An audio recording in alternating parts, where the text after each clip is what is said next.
World cup आ गया है। जब आप वर्ल्ड कप के बारे में सोचते हैं तो आप फैंस, झंडे, प्रतिद्वंदिता और गौरव के बारे में सोचते हैं। एक बात है जो सबको दिखती है पर कोई उस पर बात नहीं करता। देखिए, दिसंबर 2022 की एक रात को करीब 1.5 अरब लोगों ने एक ही चीज को एक ही समय पर देखा। अर्जेंटीना और फ्रांस के बीच वर्ल्ड कप फाइनल। अब उस एक महीने के फुटबॉल टूर्नामेंट को आयोजित करने के लिए मेजबान देश कतर ने इतनी बड़ी रकम खर्च की जितनी किसी भी देश ने शायद ही किसी चीज पर खर्च की हो। और इसमें शामिल सभी जानते थे कि वे पैसा कभी वापस नहीं पाएंगे। हम जानते हैं कि वे बहुत अमीर हैं, फिर भी उन्होंने ऐसा क्यों किया? कतर से पहले रूस और उससे पहले ब्राजील ने ऐसा क्यों किया? देश अक्सर पूरी ताकत से लड़ते हैं और कभी कभी धोखाधड़ी भी करते हैं, सिर्फ अरबों डॉलर गंवाने के अधिकार के लिए। अब मैं जानता हूं कि लोग आमतौर पर कहते हैं कि आप वो पैसा आर्थिक गतिविधियों से वापस कमा लेते हैं, यानी लोग आपके देश आते हैं, खूब पैसा खर्च करते हैं, आपके देश के बारे में जानते हैं और शायद कुछ लोग रुक भी जाते हैं। लेकिन असलियत में अगर आप वर्ल्ड कप खत्म होने के बाद के आंकड़े देखें तो वे कभी भी इस बात को साबित नहीं करते। हाल के इतिहास में किसी भी देश ने अपना पैसा वापस नहीं कमाया, भले ही बढ़ी हुई आर्थिक गतिविधि को भी शामिल किया जाए। वर्ल्ड कप की मेजबानी का मकसद मुनाफा नहीं है। इन देशों को असल में जो चाहिए वो एक ऐसी चीज है जिसे पैसा बना नहीं सकता। वो है पूरे महीने के लिए लगभग पूरे दुनिया का ध्यान। और दुनिया में सिर्फ एक ही संगठन है जिसके पास ये ध्यान है। वो संगठन स्विट्जरलैंड में रजिस्टर्ड एक गैर लाभकारी संस्था है जिसका नाम है फीफा। इस तरह का नियंत्रण आपको बहुत ताकत देता है। वीडियो के अंत तक आप जान जाएंगे कि फीफा खेल लीग नहीं बल्कि महाशक्ति जैसा क्यों बर्ताव करता है। वो इतने ताकतवर है कि राष्ट्रपतियों से कानून बदलवा सकते हैं। वो किसी भी देश को दुनिया के सबसे पसंदीदा खेल से बाहर कर सकते हैं और वो जो चाहे कर सकते हैं। तो चलिए मैं आपको बताता हूं कि कैसे लगभग 200 देशों की एक फुटबॉल एसोसिएशन चुपचाप दुनिया की ज्यादातर सरकारों से भी ज्यादा ताकतवर बन गई। क्योंकि ये सब यूं ही नहीं हुआ, किसी ने जानबूझकर इसे ऐसे बनाया। और ये एक दिलचस्प कहानी है। चलिए सबसे जाहिर सवाल से शुरू करते हैं। फीफा असल में बेचती क्या है? अब आप कह सकते हैं फुटबॉल, लेकिन अफसोस असली जवाब ये नहीं है। फीफा के लिए असली प्रोडक्ट ध्यान है। जैसा कि हमने पहले बात की थी, ये एक जगह पर सबसे ज्यादा ध्यान आकर्षित करता है जितना दुनिया में कहीं और नहीं होता। इसकी बराबरी कोई और चीज नहीं कर सकती। आइए बस 2022 में कतर के आंकड़ों को देखें। फीफा का कहना है कि करीब 5 अरब लोगों ने किसी न किसी तरह से उस टूर्नामेंट में हिस्सा लिया। धरती पर हर 5 में से 3 से अधिक इंसान हैं। वर्ल्ड कप मानव समाज को एक ही अलाव के पास इकट्ठा होने का सबसे करीब अनुभव देता है। देखिए, ऐसा ध्यान टिकट से ज्यादा कीमती है। जब दुनिया आपके देश को देखती है तो आप तय करते हैं कि वे क्या देखें। आप उन्हें नए स्टेडियम, नई सड़कें, साफ सुथरी सड़कें, खुश भीड़ दिखा सकते हैं और सबसे बढ़िया बात, आप एक ऐसी जगह दिखा सकते हैं जो सुरक्षित है और व्यापार के लिए खुली है। फिर वही बात, कतर को असल में फुटबॉल से कोई खास मतलब नहीं था। उन्हें इस बात की परवाह थी कि दुनिया कतर के बारे में क्या छवि लेकर जाती है। अब ये कोई नई चाल नहीं है, असल में लोग ये बहुत समय से करते आ रहे हैं। चलिए 1931 में चलते हैं। इंटरनेशनल ओलंपिक कमेटी ने 1936 के समर गेम्स बर्लिन को दिए थे। ये फैसला हिटलर के सत्ता में आने से पहले हुआ था, लेकिन गेम्स तक जर्मनी नाजी तानाशाही बन गया था। हिटलर ने जल्दी समझ लिया कि उसके पास क्या अहम चीज है। इतिहास से पता चलता है कि ये सिर्फ खेल नहीं, इससे कहीं ज्यादा थे। ये बर्लिन ओलंपिक नहीं थे, ये नाजी ओलंपिक थे। उसने पूरे आयोजन को शासन के प्रचार में बदल दिया। हर जगह और हर चीज पर नाजी झंडे थे। खेलों को एक मजबूत, अनुशासित और श्रेष्ठ जर्मनी के प्रमाण के रूप में दिखाया गया था। आज भी खटकने वाली बात यह है कि 49 देशों ने अपने एथलीट्स को जर्मनी भेजा और दुनिया को दिखाया कि शासन सामान्य है। हिटलर ने उस समय एक बात समझ ली थी जिसे सरकारें, खासकर तानाशाही सरकारें, तब से लेकर आज तक अपनाती आ रही हैं। एक खेल आयोजन किसी भी प्रचार, फिल्म, पोस्टर या किसी भी चीज से कहीं बेहतर तरीके से छवि को साफ कर सकता है। क्योंकि वर्ल्ड कप ऐसा लगता है जैसे कोई पार्टी हो जिसमें हर किसी को बुलाया गया हो। और आज इस चाल का असल में एक नाम है, इसे स्पोर्ट्स वॉशिंग कहा जाता है। मुझे यकीन है कि आप लोगों ने इसके बारे में सुना होगा। आप दुनिया का ध्यान अपनी समस्याओं से हटाकर एक चमकदार नए शासन की ओर मोड़ देते हैं। इस तरह आप जो भी छुपाना चाहते हैं उसे आसानी से छुपा सकते हैं। हम फिर उसी सवाल पर लौटते हैं जिससे शुरुआत की थी, और अब जवाब साफ है। इन देशों ने अपनी छवि सुधारने के लिए वर्ल्ड कप जीता। ये अब तक की सबसे बेहतरीन मशीन है जिस पर फीफा का नियंत्रण है। तो अब सवाल ये बनता है कि अगर वर्ल्ड कप की मेजबानी का अधिकार इतना महत्वपूर्ण है, इसकी इतनी कीमत है, तो कोई देश इसे पाने के लिए क्या क्या करने को तैयार होगा। हमें समझना होगा कि यह सिस्टम कैसे काम करता है, क्योंकि इसे धांधली करना नामुमकिन है। 5 अरब लोग इसे देख रहे हैं। 200 से अधिक सदस्य देश इसमें हैं। सिस्टम इतना बड़ा है कि इसमें भ्रष्टाचार मुश्किल है। खैर, इस पर बात करते हैं। फीफा के इतिहास में 200 से ज्यादा देशों को वर्ल्ड कप मेजबान चुनने का अधिकार नहीं था। ये ताकत सिर्फ एक छोटी कमेटी के पास थी। इसे एग्जीक्यूटिव कमेटी कहा जाता था। और जिन वोटों ने हमें रूस 2018 और कतर 2022 दिए, उसमें सिर्फ 24 आदमी थे। और सबसे बुरी बात यह थी कि आपको सिर्फ 13 की जरूरत थी। जीतने के लिए बस बहुमत चाहिए था। 13 लोगों को मनाना, अगर आप लोगों को प्रभावित करना चाहे तो काफी आसान काम है। आइए देखें कि कतर वोट के आसपास क्या हुआ। सबसे ताकतवर वोटरों में से एक थे मिशेल प्लातिनी। वह फ्रांसीसी फुटबॉल लीजेंड है जिन्होंने यूरोपीय वोट कतर के पक्ष में कर दिए। वोट से ठीक पहले प्लातिनी ने फ्रांसीसी राष्ट्रपति भवन में फ्रांस के राष्ट्रपति और कतर के शाही परिवार के एक सदस्य के साथ दोपहर का भोजन किया था। प्लातिनी ने कतर के पक्ष में वोट दिया। इसके बाद कई घटनाएं हुई जिनसे कई लोगों को शक हुआ। कतर वेल्थ फंड ने पेरिस के बड़े फुटबॉल क्लब को खरीदा। फिर एक कतर नेटवर्क ने फ्रेंच फुटबॉल के प्रसारण अधिकार खरीद लिए। और फिर खुद फ्रांस ने कतर को अरबों डॉलर के फाइटर जेट्स और एयरलाइंस बेचने के सौदे किए। अब आधिकारिक तौर पर कहे तो ये सब बस एक सहयोग था। उस वोट पर पोलातिनी के खिलाफ कभी कुछ साबित नहीं हुआ। आप समझ सकते हैं कि लोग क्यों शक में थे। उस वक्त किसी को कुछ पता नहीं था, लेकिन 5 साल बाद मामला सामने आ गया। ये सब 27 मई 2015 की सुबह शुरू हुआ था। ज्यूरिक के 5 सितारा होटल बाउर ओ लेक में सादे कपड़ों में पुलिस अधिकारी आकर फीफा के वरिष्ठ अधिकारियों को गिरफ्तार करते हैं। कुछ को सच में चादर से चेहरा छुपाकर बाहर निकाला गया। सबसे हैरानी की बात यह थी कि ये छापा स्विट्जरलैंड का आइडिया नहीं था। असल में ये आदेश संयुक्त राज्य अमेरिका से आया था, अमेरिकी न्याय विभाग से। वे कई सालों से इस केस को तैयार कर रहे थे और अब वे फीफा अधिकारियों पर पिछले 2 दशकों में $150 मिलियन से ज्यादा की रिश्वत और कमीशन लेने का आरोप लगा रहे थे। यह एक बड़ा आरोप था और जिस तरह से यह सामने आया वह वास्तव में दशक की सच्चे अपराध की सबसे बड़ी कहानियों में से एक है। ये सच में धोखाधड़ी का वर्ल्ड कप है। आज हम फीफा को रेड कार्ड दिखा रहे हैं।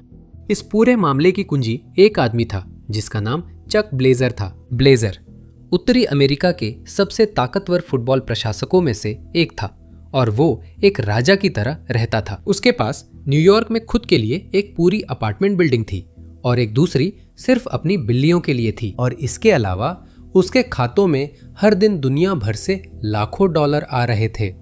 लेकिन इस सब में एक बहुत बड़ी समस्या थी। वो अपने टैक्स नहीं भर रहा था। उसे बेटर कॉल सॉल जैसे वकील की जरूरत थी। अगर आपने वो शो देखा है तो जानते हैं कि अमेरिका में सबसे बड़ा अपराध टैक्स ना भरना है। तभी 2011 में IRS उसके दरवाजे पर आ गई और ब्लेजर अपनी बाकी जिंदगी जेल में बिताने की कगार पर था। तो उसने एक सौदा किया। चक ब्लेजर FBI के लिए मुखबिर बन गया।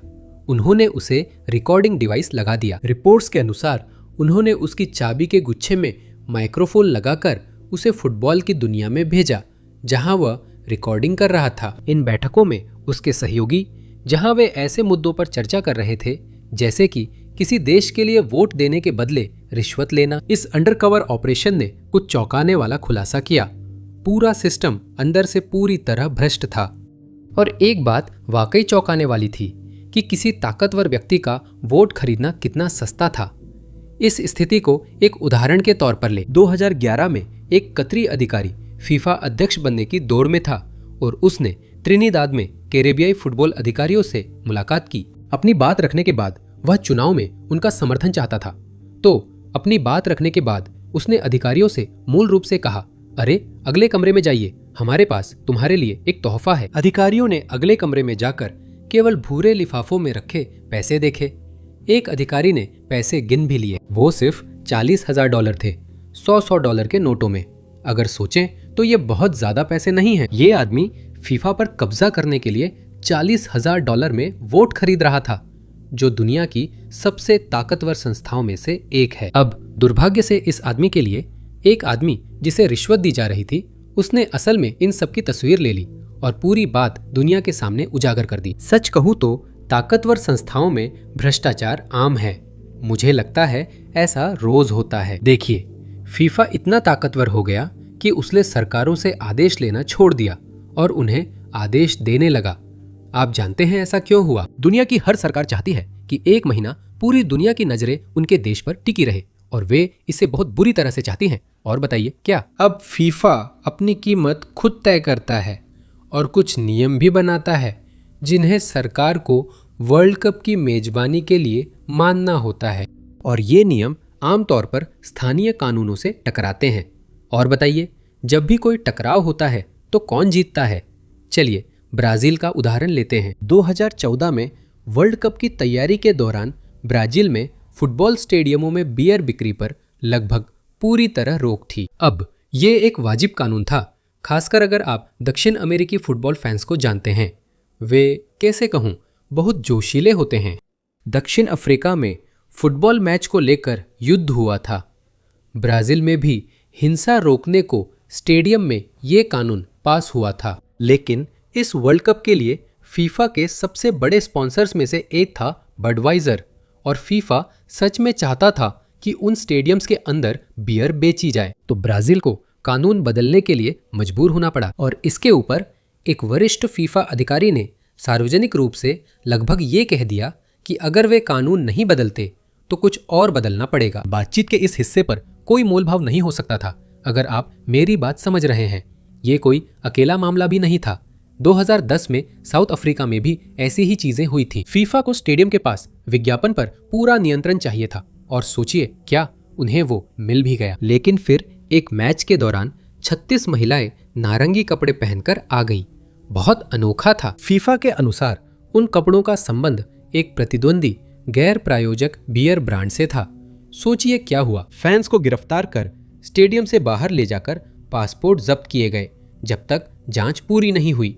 फीफा के पास स्टेडियम में इतनी शक्ति थी। और फिर जाहिर है टैक्स की बात आती है, क्योंकि किसी को भी टैक्स पसंद नहीं है। मेजबानी की शर्त के तहत फीफा मेजबान देश से पूरे टूर्नामेंट में फीफा और उसके प्रायोजकों को लगभग टैक्स फ्री रखने की मांग करता है। असल में 2006 में जर्मनी ने टूर्नामेंट के लिए सैकड़ों मिलियन डॉलर टैक्स में छूट दी थी। यही ब्राजील में भी हुआ, जहां वर्ल्ड कप के मुनाफे पर ब्राजील ने फीफा और कोका कोला और एडिडास जैसे बड़े प्रायोजकों को फेडरल टैक्स में पूरी छूट दी थी। असल में ब्राजील में तो हालात और भी अजीब हो गए थे, ताकि उन प्रायोजकों को बचाया जा सके जिन्हें टैक्स में छूट मिल रही थी।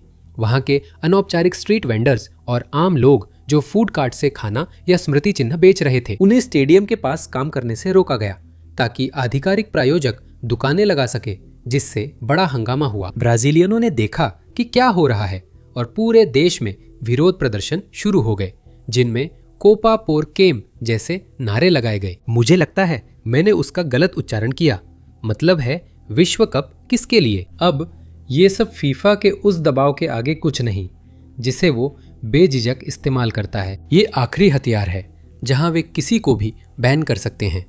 फीफा किसी भी देश को हटा सकता है या किसी देश को अंतर्राष्ट्रीय फुटबॉल में प्रतिस्पर्धा से बैन कर सकता है, भले ही शाब्दिक रूप से न हो। अक्सर ये शक्ति सही कारणों से इस्तेमाल होती है। जैसे 2022 में रूस ने यूक्रेन पर हमला किया तो फीफा ने रूस को अंतर्राष्ट्रीय फुटबॉल से निलंबित कर दिया। कभी कभी यह शक्ति केन्या जैसे मामलों में संदिग्ध रूप से इस्तेमाल होती है। 2022 में केन्याई सरकार ने अपने फुटबॉल संघ पर भारी भ्रष्टाचार का आरोप लगाया। मूल रूप से केन्याई संघ यह ठीक से नहीं बता सका कि वे पैसा कहां खर्च कर रहे थे, और आप समझ सकते हैं कि एक लोकतांत्रिक देश के लिए यह कितना संदिग्ध है, तो सरकार ने संघ को भंग कर दिया और अस्थायी रूप से देश के फुटबॉल संचालन की जिम्मेदारी अपने हाथ में ले ली। फीफा के लिए यह मंजूर नहीं था क्योंकि वे किसी भी फुटबॉल संघ में सरकारी हस्तक्षेप नहीं चाहते थे।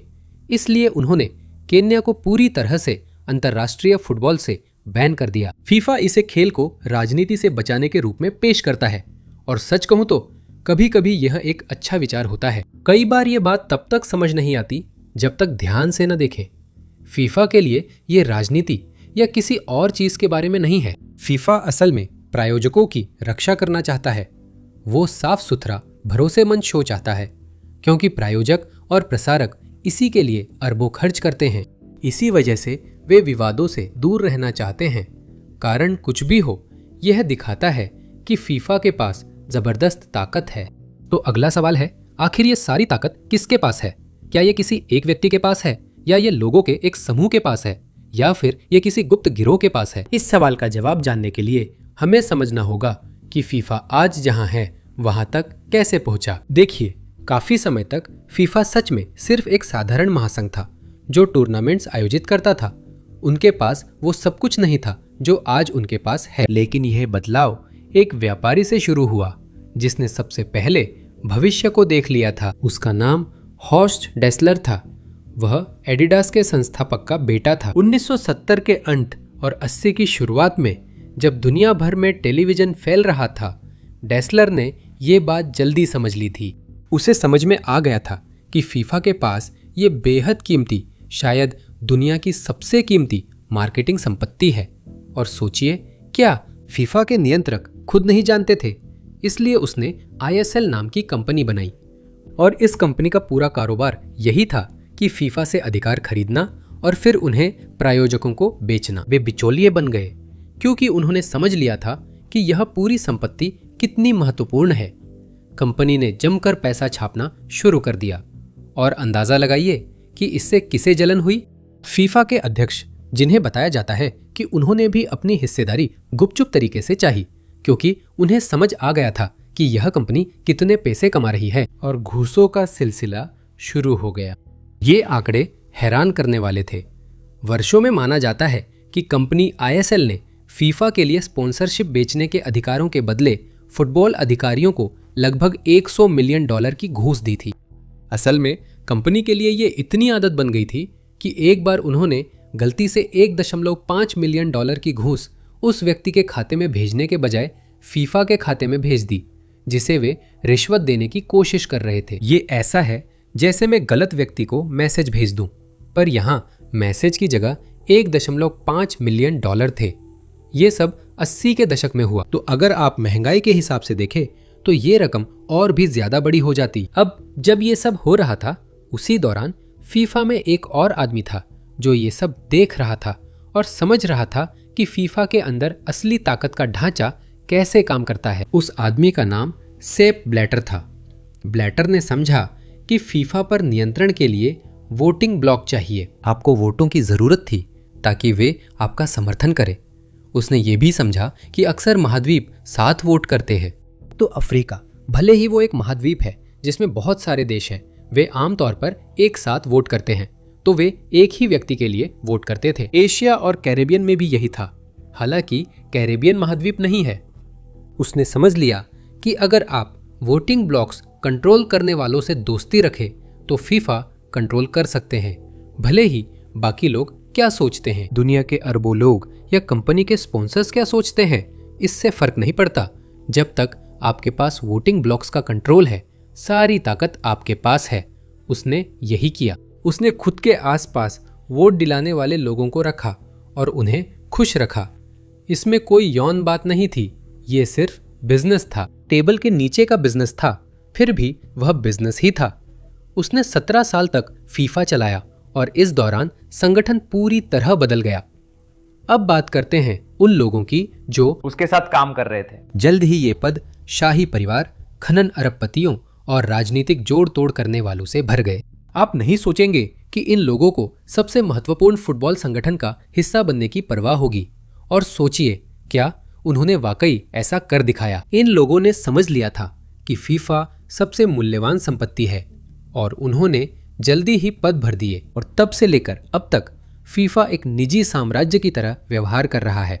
ये घोटालों से गुजरा है, इसके सदस्यों की गिरफ्तारी तक हो चुकी है, लेकिन यह साम्राज्य इसलिए बचा हुआ है क्योंकि जो उत्पाद यह देता है वह अब भी धरती पर सबसे मूल्यवान उत्पाद है।